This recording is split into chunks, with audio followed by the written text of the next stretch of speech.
अस्सलाम वालेकुम नाज़रीन, मैं आपका होस्ट इमरान खानज़ादा। आप देख रहे हैं BTN न्यूज़। चलते हैं खबरों की जानिब।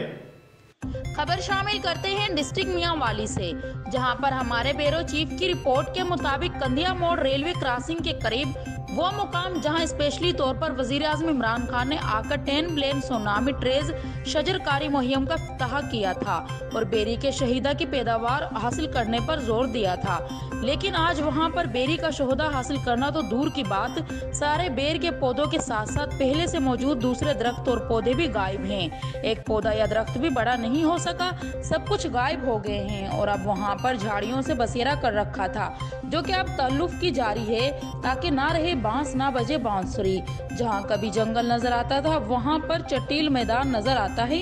इससे तो बेहतर था यहां पर इंडस्ट्रियल जोन का कयाम अमल में लाया जाता।